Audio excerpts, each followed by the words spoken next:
Hey guys, what's up? It's Born Baller. Going to go ahead and preface that this is a little bit of a different video. This is going to be a discussion video on the Switch 2 pre-orders and the night of.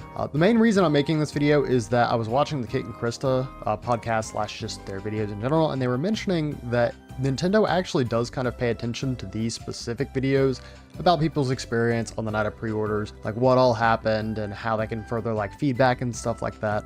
So I feel like it's kind of justified for me to make this video, and I kind of wanted to make it anyways, but that's the excuse I'm giving. So I'm not trying to echo everybody else's sentiments, but the night of Switch 2 pre-orders was extremely chaotic and, for me, pretty miserable. I wasn't able to actually secure my Switch 2 until the second day of pre-orders with the GameStop pre-order, so you at least know now I did get a pre-order for the console, and hopefully that will arrive at least the week of the console's launch. I'm honestly not too worried about it being maybe a day or two late, if even longer than that, but having a pre-order that will not be canceled is very high on my priorities right now. So going into my plans the day before, I was pretty much trying to prep myself as much as possible. I made sure that I signed into every retailer and made sure that my account was active, that all my card and payment information was good, that my address was correct, you know, all the stuff that you'd want to make sure that for a $450 or $500 console, you know, would arrive at your doorstep. Another thing is that I didn't really have any allegiance to one of the retailers that was going live that night. In my experience, Best Buy and GameStop were typically where I would get my gaming consoles from, but I knew that because this was such a hot commodity, I wasn't really going to focus on one retailer because no matter where I get it, you know, that's where I'm going to get the console, just whoever has it available. The same can be said for the bundle or the base console. I actually did not mind if I had to buy a physical copy of Mario Kart World because I just like buying physical games, but having the game digitally just makes more sense. It's a game that you can basically take anywhere, so what I was going for was the bundle, but if I didn't get it, like, it's totally whatever. So with all this preparation done well before the floodgates were going to open for pre-orders, I felt at least semi-confident that as long as I was able to get into checkout for one of the retailers and then able to actually, you know, use my card and payment information for that I would be completely fine. Needless to say, that is not what happened in the slightest. So just going into my experience for each of the retailers, keep in mind this was for their online pre-orders the night of, so I'm not really sure if any of them had a physical in-store pre-order besides GameStop. And so again, this is all only for the online pre-orders that went live on midnight. So in general, I think the retailer and website that kind of had it best was Walmart. It seems to be pretty well received from a lot of people saying that they were able to get their pre-orders from there, and that the digital line that was put up on both the mobile app and the website kind of worked. I ended up having to get to the product page kind of normally, but there was a link that you could just click on that either skipped the line and you were able to just get to the product page, or it was that if you were in line, you basically just made your way to the product page. Regardless, this is what a lot of people did because a lot of people on Twitter and other social medias were kind of sharing this, and so I think that's how most people got their Switch 2 pre-orders. Now for me, I had several situations where I had the Switch 2 in my cart and was at the checkout, but when I clicked to try and pay for the console, it would basically say it was either unavailable or out of stock. This was probably the website I was closest to getting a pre-order for, but I didn't end up getting it in the end. And so of course, while this is going on, I was also trying to rely on the other retailers to hopefully nab a pre-order too. So next up is Best Buy. There were a lot of people who did have a good experience here, but for me at least, this was probably the most miserable one, strictly because of the wait in the line. So for a little context, I had opened up multiple windows on my PC for the Mario Kart bundle, the just main base Switch, and then also a package that came with Donkey Kong Bonanza. Again, I really just wanted to try and secure any one that I could. And, you know, depending on the availability for the package especially, I don't know if that's one that people would immediately go for, so I thought that there was at least a decent chance that that's one that I could get my hands on. Best Buy started their pre-orders a good bit later. I think it was about 30 minutes into the night when they finally started going live and the line started getting filled up. I remember that the line actually started, you know, before the 30 minutes, so maybe closer to 25 minutes, but I had refreshed in that time frame, you know, before a lot of other people had kind of figured out, and so I was at least confident that I was going to see something there, but that is not what happened at all. So what ended up happening is I waited about 40 minutes to an hour in each of these lines, and eventually what happened was I just got kicked out.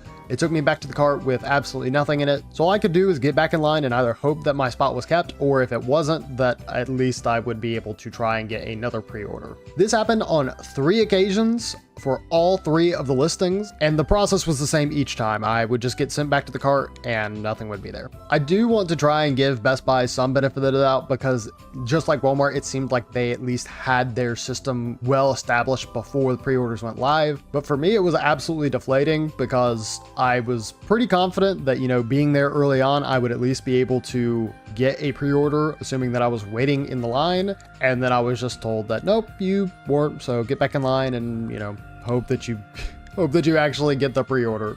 So next up, we're getting to some pretty big stinkers, and Target was one of those. It was struggling in every way, shape, and form. The consoles would constantly shift between being in and out of stock, and it wasn't even like 5 minutes into the pre-order night, and so I'm not really sure like what all was going on in their system there. And worst of all is that it really didn't seem like it was remembering any of the payment information for the account. So for me specifically, I remember the first time that I actually managed to get to checkout, I had my card information and everything set prior to, you know, the night, but it was asking me for my address and my first name and last name and all of this stuff for the card that I had literally just put in not even 10 hours ago or something. So I'm not sure if it just like did a rollback and wasn't really sure what information it could be using, but regardless, I had to go through all of this. And then eventually what would happen is I would get a pre-order. So I was able to get past checkout. I got my order number. It said that your order has been confirmed and you'll get an email. And 2 minutes later, I ended up getting an email saying that my pre-order has been canceled. Apparently, the secret strategy from some people was that using the app was so much more reliable. I ended up using the app, and that's not how I ended up getting my pre-order. I don't have any business loyalty, so it really doesn't bother me one way or another that I wasn't able to get it from Target, but that was definitely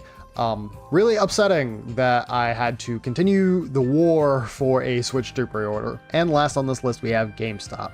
Again, reminder that this is for the online experience specifically. I'll go over the in-store pre-orders in a moment. So this was objectively the worst. I think it was even before pre-orders went live, like a minute or two before, we were already getting lots of online errors, like bad gateway errors, and just the fact that the website was unavailable through Cloudflare. And if you did get to either of the options for the consoles, it would be a gray unavailable button that, you know, is just not clickable. There's nothing that you can do. And so all you can do is just refresh the page. I kept a close eye on this one, and on the website and the app, both of them were struggling. There really wasn't one way or the other that you could get this console reliably. You just had to brute force it. And so I do think that this is objectively the worst, because at least in Target's case, like the website was working. You could get to the item and sometimes on a very rare occasion put it in your cart. For GameStop, it was a crapshoot whether or not you actually got to the website itself. And if you got to the website itself, it probably looked a little funky because it was trying to load a bunch of stuff, and it just, you know, you weren't able to buy the console easily. But to be fair, I want to go over the in-store experience for GameStop as well. And from what I've heard from people, it was pretty seamless and most people got the pre-orders that they wanted. But one of the better things was that they were very upfront about the stock that they had for the in-store pre-orders. So the consoles, the games, the accessories, all of that was pretty much laid out. And if you're at the back of the line, you know, it was basically up to you at that point whether or not you really wanted to stick around. But it's just good that they at least gave that heads up to people, so that way they had an expectation whether or not they were going to actually get their hands on a Switch 2. So, I mean, good on you, GameStop, you know, providing a good experience and definitely a fallback for a lot of people who didn't get their pre-orders the night of. This is something I ordinarily would have considered, but having to be at work the next day and then trying to take my lunch to go to a GameStop just to get a pre-order was not super ideal.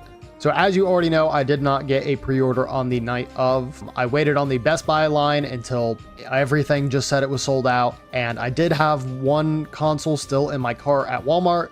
But as soon as that got removed from my cart, you know, 3 hours into the night, I just said, no, that's it. I'm good. I'm done. But that is not the end of the story. Thankfully, I did spoil this at the very beginning of the video, but GameStop online pre-order is how I actually managed to get my console. Hilariously, I rated this lowest out of all 4 options, and I still hold that, but thankfully, I just got really lucky. So the button that normally said unavailable was actually red, and it looked clickable, so I clicked on it, and it added it to my cart. I ended up rushing the checkout, and in between that, it still continued to crash. The website could just not handle it, but I refreshed once or twice, and it did actually keep me on the page for the checkout information.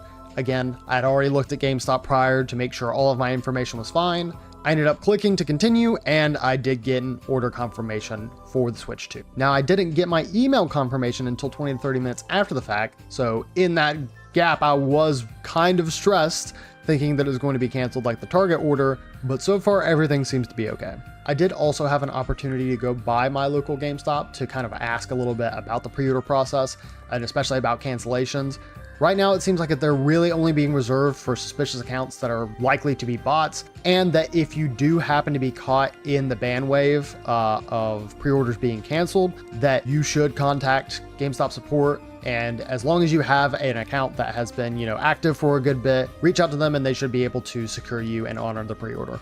So again, in summary, it was awful. It was terrible. Please, Nintendo, never have me do this again. I know that there's a lot out of their hands when it comes to this, because it's not even their systems that they're using. It's all the retailers. They, should have had any insight beforehand that this was going to be a huge product, and that they needed to either have a system in place like the lines that would allow you to kind of seamlessly get to the product, or at the very least have a wait list ahead of time that gives you a link to the product, as opposed to just a normal product page that everybody is going to be sitting on. I didn't make it out unscathed, but I at least got my pre-order, which is all that really matters.